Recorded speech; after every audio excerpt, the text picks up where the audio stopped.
Hello class, my name is Alex Melendez. I'm currently enrolled in the Masters in International Business program set to graduate in December this year.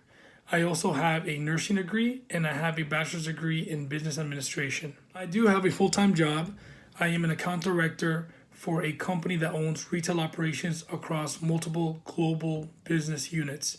So I manage a portfolio of those global units. I feel that I am a leader, not just because of my title, but because of some of the ways I use to manage my teams.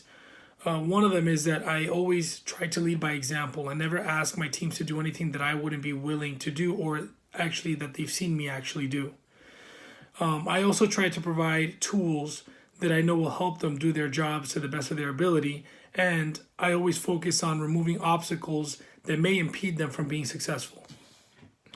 If I had to pick an example of a good leader, it would be an old colleague of mine named Erin Barton.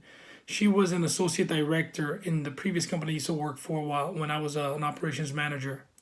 She currently actually works as a lead project manager for Virgin Voyages.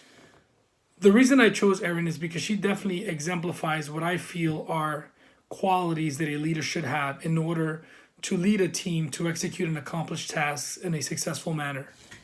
I wanted to use 4 examples to highlight why I feel Erin had the traits of a leader. First, she had a very good hands-on approach. She just didn't issue orders to her team and just give directions and watch them work. She actually got her hands dirty and worked alongside her teams, which is always very motivating for everybody to see. She also fought for her teams. If she felt that more support was needed, or if she felt that there were obstacles that was impeding their level of success to accomplish a task assigned, she would get involved and remove those obstacles. She also did not believe in micromanaging. She was actually very good at delegating and trusting her teams. She would give them an assignment, follow up, ensure they understood what needed to be done, and then trusted them to fulfill that task. Finally, she was great at talking to her team. She knew how to adjust her communication style and management style to fit either the individual she was addressing or the team that she was addressing. Because of that, she was able to get a lot accomplished. I think Erin's key to leadership was that she had a really good understanding that if her team was successful, then she was successful. But if the team failed, she ultimately failed.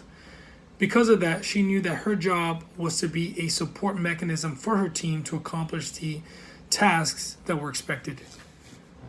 She had a lot of strengths, but I think for me, the big one was the fact that she knew how to communicate with her team. She knew how to adjust her communication style, adjust her management style, depending on different factors, whether somebody was new, whether it was cultural differences between cross-functional teams, if it was because certain team members had certain expectations, whatever the case would be, she knew how to adjust her approach. And because of that, she was able to get to a point where they understood what she needed and what needed to be done, and therefore they were able to complete the tasks that were assigned to them. If I had to choose a weakness, I think in a way it was she was kind of mothering at times, a bit too mothering to some of her teams. I think that some of the executives found this to be a level of weakness on her side. Although I just think that it was just part of her way of communicating. But I think there is a fine line between being a understanding manager and being a mothering manager. So if there was an area that she needed to focus on improving, it would have been that one. She definitely was well respected, not only by her subordinates, but also by her colleagues and the executive and senior teams that she reported to. They all saw the same traits that we saw, and they all saw the accomplishments that she was able to make.